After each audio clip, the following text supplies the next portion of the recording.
Inheritance and variation. और इसमें हमने मेंडेलियन डिसऑर्डर स्टार्ट किया था जिसमें 4 हेडिंग्स की, उसकी अभी हम autosomal linked recessive disorders discuss कर रहे हैं।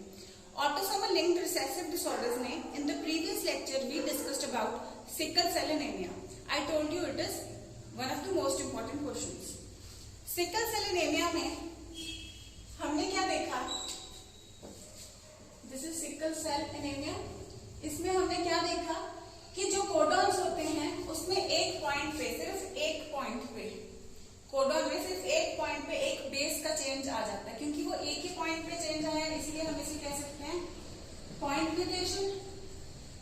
तो एक पॉइंट पे जहां पे ए था, ए की जगह यू हो गया, जिस वजह से पूरा कोडॉन जी ए जी की जगह जी यू जी बन गया। जी ए जी की वजह से यहाँ जो अमाइनो एसिड बन रहा था वो था glutamic acid, where G U G की वजह से अब वैलिन बनना शुरू हो गया। इस एक पॉइंट म्यूटेशन की वजह से एक अमाइनो एसिड का चेंज आ गया। एक अमाइनो एसिड चेंज होने की वजह से जो नॉर्मल हीमोग्लोबिन की चेन बन रही थी, जो पेप्टाइड नॉर्मल हीमोग्लोबिन का बन रहा था, उसकी जगह पे HbS पेप्टाइड बनना शुरू हो गया। आई विल रिमाइंड यू, जो हीमोग्लोबिन होता है उसमें 2 अल्फा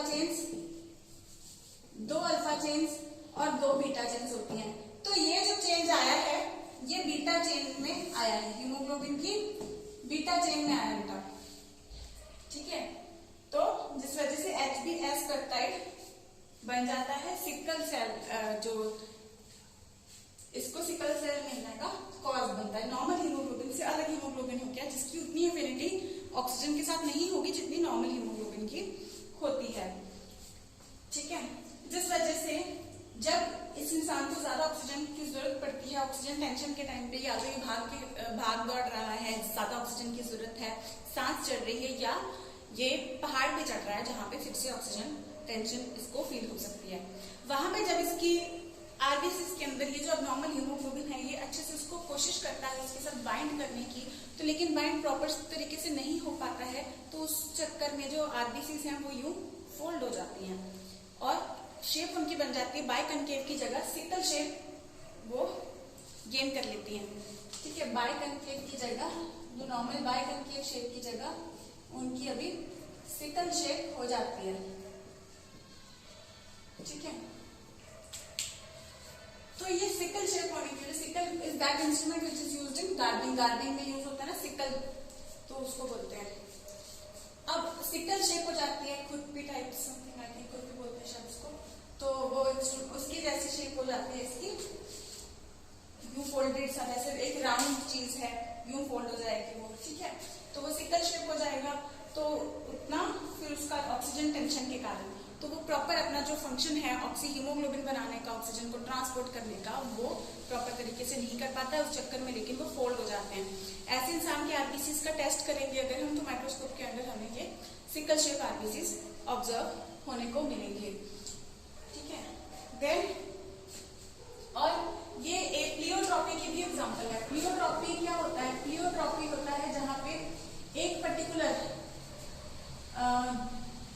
कोई भी एक particular set of genes, one set of genes is coding for more than one character, ठीक है। One pair of genes codes for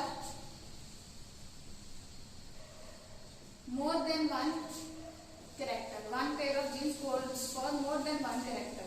so this is what, ये क्या होता है? जहां पे एक pair of genes more than one character के लिए कोड करे, दिस इज प्लियोट्रॉपी, ठीक है। तो दूसरा कौन सा चीज है? एक तो सिकल शेप आरबीसीज के लिए जहां पे इम्प्रॉपर हीमोग्लोबिन के लिए, और किस चीज के लिए कोड कर रहा है? इम्प्रॉपर हीमोग्लोबिन के अलावा, इम्प्रॉपर हीमोग्लोबिन के अलावा, देखो ये कोड कर रहा है इम्प्रॉपर हीमोग्लोबिन के लिए, उसकी इम्प्रॉपर हीमोग्लोबिन की वजह से आरबीसीज की शेप खराब हो जाती है। लेकिन ये किसके लिए कोड कर रहा है? आप सिकल शेप आरबीसी नहीं लिखोगे, ये किसके लिए कोड कर रहा है? अबनॉर्मल हीमोग्लोबिन के लिए। और इसके अलावा ये मलेरिया रेजिस्टेंस के लिए भी कोड कर रहा है, जहां पे हमने देखा कि यहाँ पे जो अलील्स पॉसिबल है वो 3 पेयर्स में, ये HbA नॉर्मल हो जाएंगे, HbS सिकल सेल एनेमिक हो जाएगा, क्योंकि ये रिसेसिव है।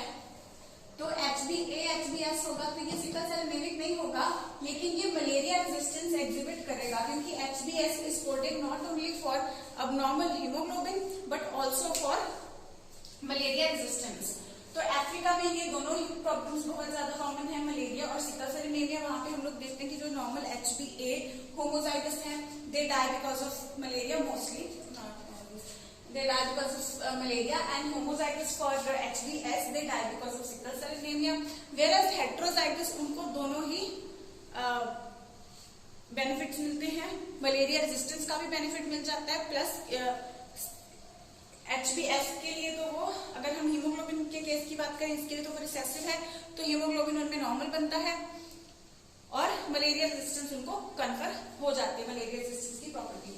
So this is about sickle cell anemia का revision, and let me now move on to the next case. See, sickle cell anemia was the case, not only the case of autosomal linked recessive disorder, but also the case of pleiotropy. Similar is our next case. वो भी pleiotropy की भी example है, autosomal linked recessive disorder की भी example है। जी, मैं बात कर रही हूँ फिनाइल कीटोन यूरिया की। ठीक है, let me just rub this and I shall start with phenyl ketone urea.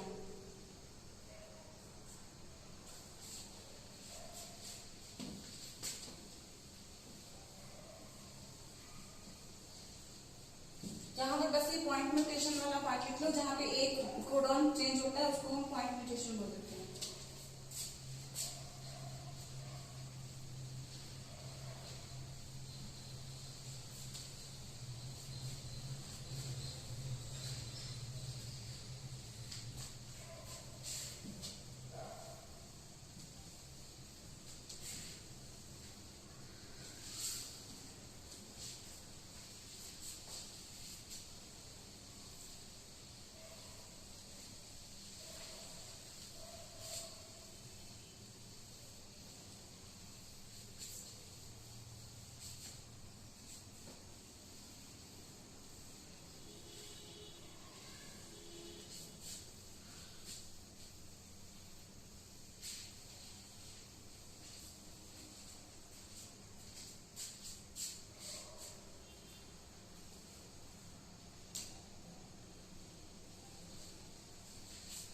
So next disorder is phenyl ketone urea. Phenyl ketone urea is also autosomal linked recessive disorder. ठीक है, पहला point जब भी आपने note करना है तो पहला पॉइंट आपको ये बताना पड़ेगा किस टाइप का डिसऑर्डर है। It is an autosomal linked recessive disorder. ये autosomal linked recessive disorder के लिए जीन कौन से क्रोमोसोम पे प्रेजेंट होते हैं?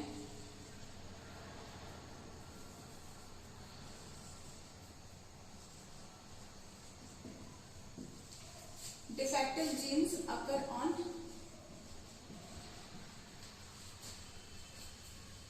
Chromosome number 12। तो ये क्रोमोसोम नंबर 12 के ऊपर ये जीन्स प्रेजेंट होते हैं, और जब भी ये क्रोमोसोम नंबर 12 के ऊपर ये पर्टिकुलर जीन है इस पे ये डिफेक्ट आता है। देखो नॉर्मल जीन किसके लिए है और डिफेक्ट क्या आता है, लेट्स सी। एक amino acid which is known as phenylalanine, it has to be converted into tyrosine for normal metabolism. So this reaction happens in the liver, and for this enzyme required is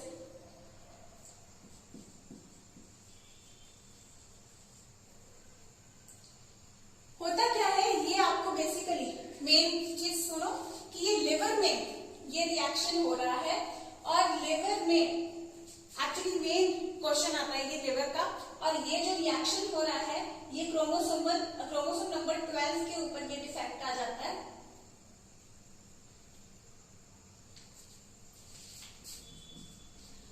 chromosome number 12 के ऊपर ये defect आ जाता है, और इस वजह से ये कन्वर्जन नहीं हो पाता।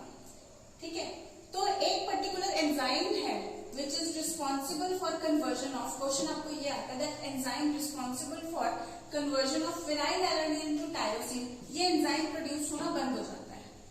ठीक है, तो यहाँ पे दिस नॉर्मल जीन, तो हम क्या कहेंगे, नॉर्मल जीन क्या कर रहा था, normal gene codes for an enzyme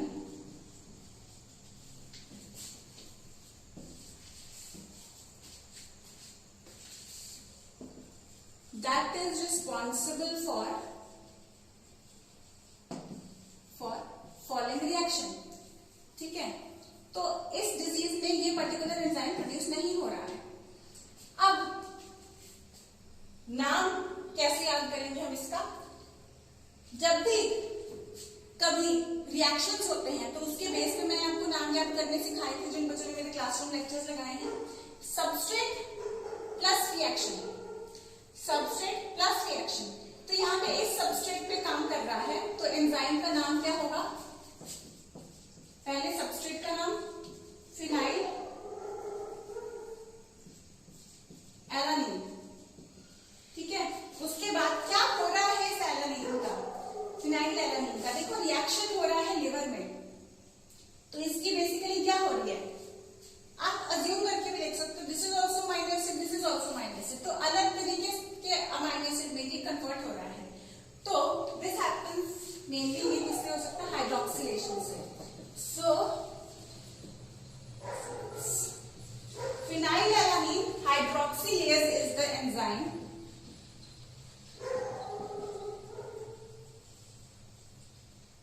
phenylalanine hydroxylase is the enzyme responsible for conversion of phenylalanine into tyrosine. So defective genes occur on chromosome number 12. Normal gene codes for this. Now so हम कह सकते हैं ये reaction होता है normally in the liver, but in this disease the enzyme responsible for conversion of phenylalanine to tyrosine, that is enzyme phenylalanine hydroxylase fails to be produced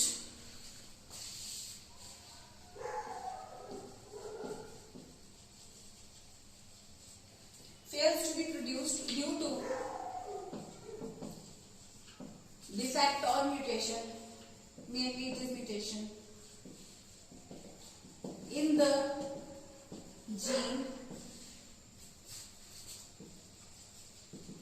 coding for the enzyme। यानी कि chromosome number 12 के ऊपर जो particular gene इस phenyl alanine hydroxylase enzyme के लिए code कर रहा था, उसमें डिफेक्ट आ गया, म्यूटेशन आ गई, जिस वजह से ये एंजाइम प्रोड्यूस नहीं हो रहा। ये एंजाइम का नॉर्मल फंक्शन था फिनाइल एलानिन को टायरोसिन में कन्वर्ट करना, जो अब नहीं हो पा रहा। तो ये फिनाइल एलानिन का अब क्या होगा, ये फिनाइल एलानिन पहले तो ब्लड में ही एक्यूमुलेट होना शुरू हो जाएगा, जिसे हम कहेंगे फिनाइल एलानिनेमिया। मैंने आपको काफी बार बताया है, एमिया का मतलब होता है इन द ब्लड। जो बच्चे फर्स्ट टाइम लेक्चर सुन रहे हैं वो सुन रहे, एमिया में आ जाता है ब्लड। ठीक है, जैसे यूरेमिया में यूरिया का लेवल बढ़ जाता है ब्लड के अंदर। ठीक है, ब्लड के अंदर यूरिया का लेवल बढ़ जाता है। एमिया यानी ब्लड के अंदर, uraemia urea in the blood. ठीक है, तो अब क्या होगा, डिफेक्टिव हो गया। So phenyl alanine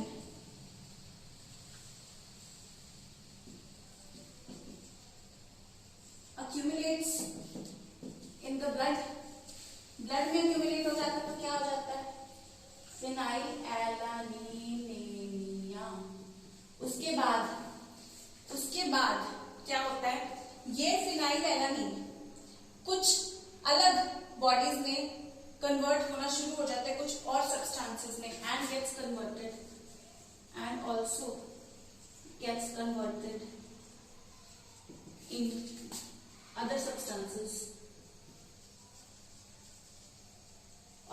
other substances जो होते हैं ये फिर ब्रेन के आसपास इकट्ठे होने शुरू हो जाते हैं। अदर सब्सटेंसेस में मेन है phenyl pyruvic acid. Phenyl pyruvic acid और इसके अलावा भी कुछ और चीजें, देखो वो हो गई क्योंकि नाम क्या है, फिनाइल कीटोन यूरिया है ना, तो वो सब्सटेंस अभी अपने सिलेबस में नहीं है। Phenyl pyruvic acid plus other substance,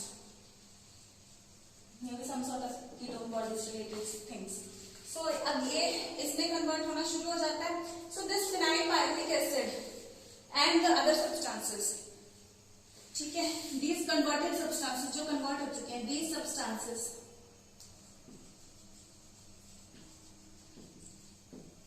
start accumulating in the brain portion, leading to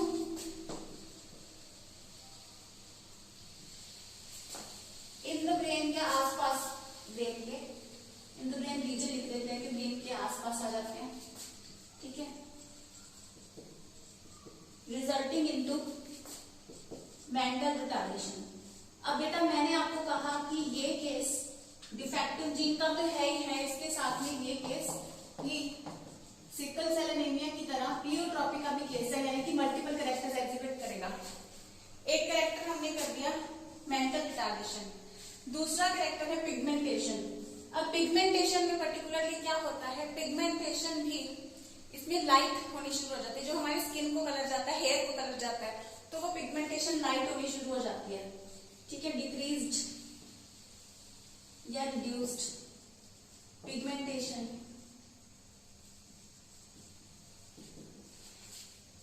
in skin and hair, ठीक है, प्लस यूरिन में आना शुरू हो जाता है ये। तीसरा पॉइंट हम कह सकते हैं excretion of these substances in urine, तो ये यूरिन में भी आना शुरू हो जाता है। अब स्किन पिगमेंटेशन के साथ में एक और प्रॉब्लम होनी शुरू हो जाती है, इनको एक्जिमा, स्किन छिली छिली सी दिखाई देती है, तो वो एक्जिमा प्रॉब्लम हो जाती है। तो ये मल्टीपल प्रॉब्लम्स हैं। मेन तो आपके सिलेबस में जो है प्रॉब्लम्स वो है excretion in the urine, mental retardation and decrease pigmentation in skin and hair. तो एक ही पर्टिकुलर सेट ऑफ जीन है, लेकिन वो जब डिफेक्टिव हो जाता है तो वो मल्टीपल कैरेक्टर्स के लिए कोड करता है। So it is not only the example of autosomal linked recessive disorder but also the example of pleiotropy, both the cases sickle cell anaemia as well as phenylketonuria, ठीक है। अब एक चीज मैं आपको बताऊं, ये चाइल्ड का जब बर्थ होता है, so the child appears normal at birth, but within few weeks, near about 30 weeks, 30 to 40 weeks, within few weeks, 30 to 40 weeks, या कह लो within 6 months, वैसे ज्यादातर within 6 months इसमें mental retardation signs can be seen. Mental retardation fully developed हो जाता है, ज्यादातर mental retardation proper तरीके से 6 महीने में दिखना शुरू हो जाता है, और बाकी फीचर्स में प्रॉपर 40 वीक्स तक हम लोग देख सकते हैं। लेकिन जब पैदा हुआ है तो ये बहुत कम होता है। और ये केसेस कहाँ पे होते हैं, ज्यादातर जो वाइट यूरोपियंस होते हैं, ठीक है, 1 in 18,000 cases in white Europeans are seen and it is rare in other parts of the world, rare in other races या rare in other parts of the world. इनमें ये देखने को मिला है कि यूरोपियंस में 1 in 18,000 births they suffer from phenylketonuria. I will repeat this, phenylketonuria. देखो यूरिन में ये सब्सटेंस रिलीज हो रहा है, ठीक है। होता क्या है, ऑटोसोमल लिंक्ड रिसेसिव डिसऑर्डर है, जीन्स इसके लिए क्रोमोसोम नंबर 12 पे प्रेजेंट होते हैं। क्रोमोसोम नंबर 12 के ऊपर एक particular set of jeans which is coding for enzyme phenylalanine hydroxylase. Phenylalanine hydroxylase is actually responsible for conversion of phenylalanine into tyrosine, one amino acid into other. Then this reaction happens in the liver. तो लेकिन इस disease में ये enzyme release होना बंद हो जाता है, तो ये रिएक्शन नहीं हो पाता। ये रिएक्शन नहीं हो पाता तो ये वाला जो सब्सटेंस है ये ब्लड में पहले तो ज्यादा हाई लेवल हो जाएगा, तो फिनाइलएलनिन एनीमिया, उसके बाद ये कन्वर्ट होना शुरू हो जाएगा into other substances like phenyl pyruvic acid and other substances also, and these substances plus this pyruvic acid, phenylalanine, pyruvic acid plus the other substances, these substances then start accumulating brain के आसपास, ठीक है, alongside brain ये accumulate होना शुरू हो जाते हैं, और जिस वजह से और स्किन वगैरह में भी ये साइंस दिखाते हैं, ब्रेन के आसपास जमा हो जाते हैं, तो जिसकी वजह से मेंटल रिटार्डेशन हो जाती है। मेंटल रिटार्डेशन के अलावा क्योंकि प्योरटॉपी का केस है तो यूरिया तो नाम ही बता रहा है कि यूरिन में ये सब्सटेंस रिलीज होता है, मेंटल रिटार्डेशन हो जाता है, plus skin pigmentation and hair pigmentation. जब फीचर्स की बात करेंगे तो आप पहले ये दोनों चीज लिखेंगे, mental retardation, skin and hair depigmentation, ठीक है, skin and hair depigmentation यानी कि पिगमेंटेशन रिड्यूस हो जाती है। इसके अलावा एक्जिमा भी स्किन की ही प्रॉब्लम है, तो जैसे डी पिगमेंटेशन हो जाती है तो ये भी एक्जिमा, ज्यादातर डी पिगमेंटेशन के साथ में एक्जिमा देखने को मिलता ही है, ठीक है बच्चों। So this is the case we have covered with phenylketonuria. We shall now start with the next case.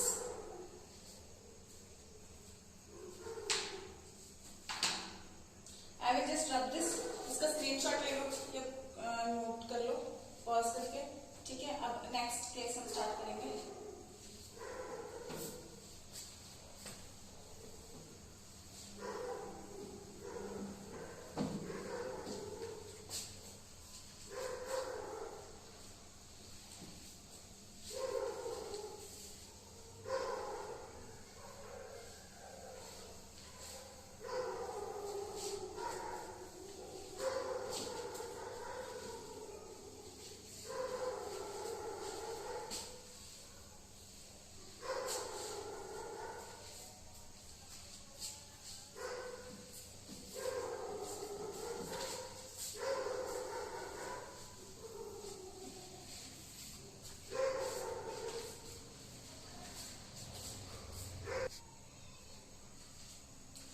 Next disorder बेटा हम करेंगे थैलासीमिया।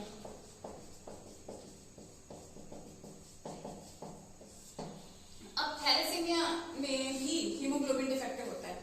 सिकल सेल एनीमिया के केस में भी हीमोग्लोबिन डिफेक्टिव था, वहां पे बीटा चेन थी, ठीक है। बीटा चेन के लिए जो जीन होता है वो क्रोमोसोम नंबर 11 पे होता है, ठीक है। इसमें बीटा चेन डिफेक्टिव थी, बीटा चेन ये डिफेक्टिव थी। इसमें क्या था बेटा, ये प्रॉपर तरीके से ऑटोसोमल रिसेसिव था। जैसे इस केस में हम लोग देखते हैं कि अगर HbA प्रेजेंट है तो ये बंदा वैसे नॉर्मल होगा, इसमें सिकल सेल एनीमिया के साइंस नहीं दिखेंगे।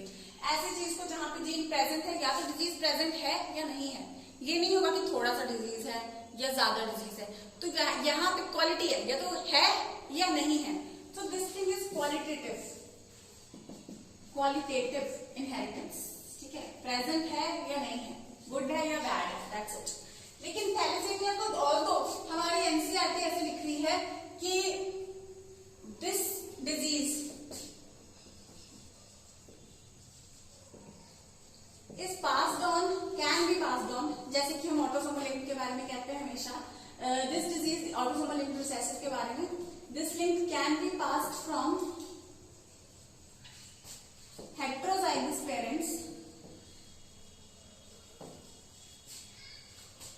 हेटेरोजाइगस नॉर्मल पेरेंट्स कह रहे हैं, है ना, heterozygous normal parents to offspring. इसके उसमें नॉर्मल में ट्विस्ट कहाँ आता है मैं आपको बताती हूँ। एनसीईआरटी में पहली लाइन तो ये लिख रखी है कि अगर पेरेंट्स हेटेरोजाइगस हैं लेकिन उनमें डिजीज नहीं आ रहा है, नॉर्मल है क्योंकि रिसेसिव डिसऑर्डर है, तो ये ऑफस्प्रिंग में आ जाता है। तो अगर इसी लाइन के अकॉर्डिंग क्वेश्चन आता है तो हम ऐसे लिखेंगे, लेकिन फर्क क्या है मैं आपको बताती हूँ। थैलेसीमिया में जैसे कि सिकल सेल एनीमिया के केस में बीटा चेन जो थी वो इफेक्टिव हो रही थी, लेकिन इसमें क्या हो रहा है, इसमें डिफेक्ट अल्फा के कारण भी हो सकता है, बीटा के कारण भी हो सकता है। तो यानी कि जो अल्फा चेन का एक्चुअली जो जीन्स होते हैं they are present on 16 number chromosomes and beta chain इसका आता है 11 क्रोमोसोम पे, ठीक है। तो इसमें कोई भी डिफेक्टिव हो सकता है, इसमें क्या है, कोई भी डिफेक्टिव हो सकता है। तो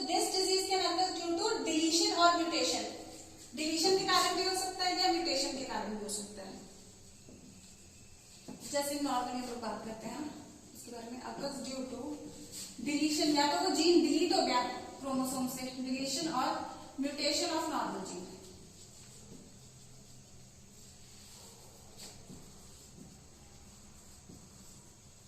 डिलीशन और mutation of normal gene that is either coding for alpha और बीटा। अब अगर डिफेक्ट अल्फा चेन में है तो इसे हम कहेंगे अल्फा थैलेसीमिया। अगर ये डिफेक्ट बीटा चेन में है तो फिर इसे हम कहेंगे बीटा थैलेसीमिया। ठीक है, अब हमने देखा कि जो हीमोग्लोबिन होता है वो 2 अल्फा और 2 बीटा चेन से बनता है, 2 अल्फा और 2 बीटा चेन से बनता है।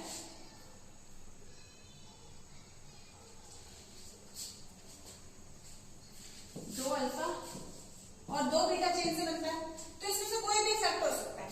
एक्चुअली होता क्या है, इन क्रोमोसोम्स के ऊपर भी पर्टिकुलर जीन्स का नाम भी हम दे सकते हैं।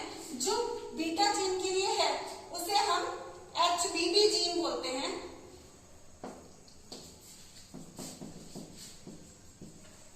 और अल्फा के लिए 2 जीन्स रिस्पॉन्सिबल हैं, HBA1 और HBA2 जीन। ठीक है, ये 2 जीन्स रिस्पॉन्सिबल हैं। तो अगर हम बात करें 2 पेयर्स ऑफ जीन्स इसके लिए रिस्पॉन्सिबल है और इसके लिए 1, तो 2 पेयर्स यानी कि टोटल कितने हो गए, 4 जीन। 2 पेयर्स है ना, तो टोटल 4 जीन हो गए और इसमें हो गए 2 जीन हो गए, अगर एक पेयर की हम बात कर रहे हैं। और मैंने आपको बताया कि sickle cell anaemia is qualitative inheritance. एक चीज मैं आपको और बता दूं, अगर बीटा अल्फा चेन में प्रॉब्लम आ रही है, यहाँ पे 16 क्रोमोसोम, तो अल्फा थैलेसीमिया। अगर बीटा में प्रॉब्लम आ रही है, बीटा थैलेसीमिया। और बीटा थैलेसीमिया को साइंटिस्ट कूली ने फाइंड किया था, तो इसे हम कूलीज एनीमिया भी बोलते हैं।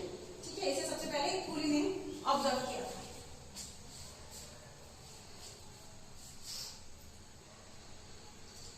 यहाँ पे रिपीट कर दूं क्योंकि आगे आप थोड़े कंफ्यूज हो जाओगे। तो थैलेसीमिया, थैलेसीमिया में होता क्या है, सिकल सेल एनीमिया में सिर्फ beta chromosome, beta chain defective हो सकती थी। अल्फा थैलेसीमिया में क्या होता है, अल्फा चेन भी डिफेक्टिव आ सकती है या बन ही नहीं रही। ठीक है, या तो डिलीशन हो गई या म्यूटेशन हो गई कि नॉर्मल अल्फा नहीं बन रही है, या बीटा चेन में डिफेक्ट आ सकता है। अल्फा चेन के लिए 16 क्रोमोसोम के ऊपर 2 जीन्स रिस्पॉन्सिबल है, HBA1, HBA2।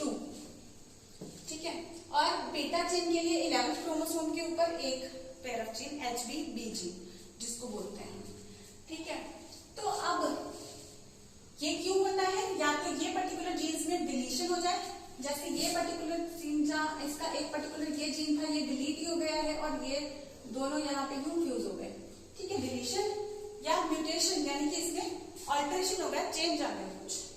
Then alpha chain में दिक्कत आ जाए तो अल्फा थैलेसीमिया, बीटा में दिक्कत आ जाए बीटा थैलेसीमिया, और बीटा थैलेसीमिया को कूलीज एनीमिया भी बोलते हैं। Obviously it is anaemia. क्यों एनीमिया, क्योंकि हीमोग्लोबिन प्रोड्यूस नहीं हो रहा है या डिफेक्टिव प्रोड्यूस हो रहा है। तो हीमोग्लोबिन कम हुआ तो क्या हो गया, एनीमिया हो गया ना, क्योंकि ऑक्सीजन नहीं ट्रांसपोर्ट हो पाएगा। थैलेसीमिया के पेशेंट्स को ब्लड ट्रांसफ्यूजन भी, थैलेसीमिया सिकल सेल एनीमिया के पेशेंट्स को जितनी देर जिंदा रखना है हम लोग ब्लड ट्रांसफ्यूजन पे ही जिंदा रख सकते हैं, बार बार आरबीसी इन्फ्यूज करनी पड़ेगी इनको। ठीक है, अब होता क्या है कि जैसे मैंने बताया आपको, this is sickle cell anaemia, मैंने बोला क्वालिटेटिव इनहेरिटेंस है। यहाँ पे हम पहले तरफ में लिखे कि हेटेरोजाइगस नॉर्मल पेशेंट से ये आता है। दूसरी तरफ ये कह रहे हैं कि ये पर्टिकुलर डिजीज, एक्चुअली ये हेटेरोजाइगस भी पूरी तरह से नॉर्मल नहीं होते हैं। ऑल्दो इन्होंने टर्म यूज किया हेटेरोजाइगस नॉर्मल, बट हेटेरोजाइगस भी पूरी तरह नॉर्मल नहीं होते। रीजन क्या है, जैसे वहां पे क्वालिटेटिव है, थैलेसीमिया की होती है क्वांटिटेटिव इनहेरिटेंस। क्वांटिटेटिव इनहेरिटेंस यानी कि degree of disease depends on the number of defective genes, यानी कि ये 4 जीन्स हैं इसके ऊपर, 4 जीन्स हैं, 4 में से कितने डिफेक्टिव होंगे, 4 में से कितने डिफेक्टिव होंगे। ठीक है, क्योंकि होता क्या है, एक मदर से आया एक फादर से आया, ऐसे है। तो इसमें से क्योंकि 2 रिस्पॉन्सिबल है, तो 2 मदर से इधर से आए, 2 फादर से आए। अब इसमें से भी जो इसकी मदर से आया, सपोज करो ये सपोज करो फादर से आया, तो फादर में भी एक अपने फादर से एक अपनी मदर से ऐसे होता है, प्लस क्रॉसिंग ओवर वगैरह करके जो भी आता है, तो ये चीजें अक्यूमुलेट इस तरीके से हो जाती है। ठीक है, तो यहाँ पे ये 4 जीन्स रिस्पॉन्सिबल हैं। एक जीन में डिफेक्ट है तो कितना थैलेसीमिया होगा, 2 जीन में डिफेक्ट है तो कितना थैलेसीमिया होगा, ऐसे होता है। इसको जैसे जो डिफेक्ट के कारण हमने कि अल्फा में डिफेक्ट है तो अल्फा थैलेसीमिया, बीटा में डिफेक्ट है तो बीटा थैलेसीमिया। आपके बुक में दूसरी क्लासिफिकेशन इसकी नहीं है, कम डिफेक्ट है तो थैलेसीमिया माइनर, ज्यादा है तो थैलेसीमिया मेजर, ये नहीं है आपके ऑल्दो इसमें। लेकिन मैं आपको जस्ट बता रही हूँ कि क्वांटिटेटिव इनहेरिटेंस आपके बुक में जस्ट इतना मेंशन है कि thalassaemia differs from thalassaemia and sickle cell anaemia, both are due to autosomal linked recessive बोल रखा है, and both are due to defect in the gene coding for hemoglobin. But the difference is that sickle cell anemia is qualitative inheritance का disease, whereas thalassemia is quantitative inheritance का disease. यानी कि जितने ज्यादा jeans defective होंगे, more the number of genes are affected, more severe is the disease. ठीक है, तो लेकिन आपकी बुक कहती है कि इसमें क्या हो रहा है, क्योंकि थोड़े मॉलिक्यूल्स बन रहे हैं इसीलिए हम इसको क्वांटिटेटिव कह रहे हैं और उसको क्वालिटेटिव कह रहे हैं। होता क्या है कि हेटेरोजाइगस में से पूरी तरह वो नहीं है। हाँ ठीक है, उनमें ज्यादा प्रोमिनेंट नहीं दिखता होगा, माइनर रहता होगा मे बी, तो ज्यादा प्रोमिनेंट नहीं रहता होगा। ठीक है, लेकिन मेजर के केस में या जब मैक्सिमम डिफेक्ट ज्यादा आ जाता है तो यहाँ पे प्रोजेन में ज्यादा ये शो हो जाता है। Actually thalassaemia is a very big topic, इसकी ज्यादा डिटेल में भी हम जा सकते हैं, which you will go in your graduation. Major minor में भी हम आगे बहुत डिटेल आ जाती है, तो वो आपको अल्फा बीटा में मेजर माइनर की काफी ज्यादा डिटेल आ जाती है, वो आप लोग आगे कॉलेज में जाके करना। अभी के लिए जस्ट आपके सिलेबस में जो है थैलेसीमिया और सिकल सेल एनीमिया दोनों ही हीमोग्लोबिन में डिफेक्टिव के कारण होता है, ये क्वालिटेटिव और ये क्वांटिटेटिव। आपके बुक जो सेंटेंस है आप कैसे कर लेना, इसमें तो क्या है कि बीटा क्रोमोसोम प्रोड्यूस होता ही नहीं है, इसमें क्या है कि number of normal haemoglobin molecules are reduced. ठीक है, अदरवाइज ट्रू थिंग क्या है वो मैंने आपको एक बार बता दिया है। जस्ट रीड कि इसमें your book says this thing, this is qualitative, it is not produced beta. Here number of genes present matter, कितने डिफेक्टिव जीन्स है बस वो मैटर करते हैं, जितने ज्यादा डिफेक्टिव होता है कम प्रोड्यूस होगा, जितने नॉर्मल है उतना नॉर्मल हीमोग्लोबिन प्रोड्यूस होता रहेगा।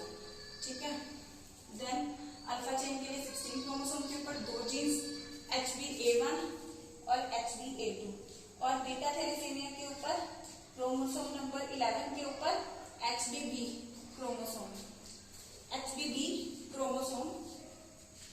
HbB gene sorry, beta thalassaemia 11 number chromosome के ऊपर HbB जीन जो होता है वो डिफेक्टिव होता है। तो यहाँ पे 2 जीन्स हैं, तो 2 जीन्स 2 पेयर हो गए ना, 2 पेयर यानी टोटल 4, यहाँ पे 1 पेयर हो गया यानी 2, तो इस 4 में से कितने डिफेक्टिव होंगे, 2 में से कितने डिफेक्टिव होंगे वो मैटर करता है। एक्चुअली इसमें ज्यादा मैटर करता है 4 में कितने ज्यादा डिफेक्टिव होते हैं। अगर अल्फा चेन नहीं प्रोड्यूस हो रही है, डिफेक्टिव प्रोड्यूस हो रही तो अल्फा थैलेसीमिया, बीटा नहीं प्रोड्यूस हो रही तो बीटा थैलेसीमिया। सो हमारा मेनली जो इम्पोर्टेंट टॉपिक्स इसमें मेन आपके कंप्लीट होते हैं मेंडेलियन डिसऑर्डर्स के plus autosomal linked recessive disorders के। आपके रिसेसिव की ही दी हुई है, पहले हमने सेक्सुअल रिसेसिव करी है, फिर इसमें रिसेसिव की ही दी हुई है डिटेल जो ज्यादा दे रखी है। So study them nicely, we have covered 3 diseases under this category: thalassemia, phenylketonuria and sickle cell anemia. Study them nicely and all of them are very very important for you. Questions इनसे related जो भी आपके पास हो उनको solve करके देखें। All the very best.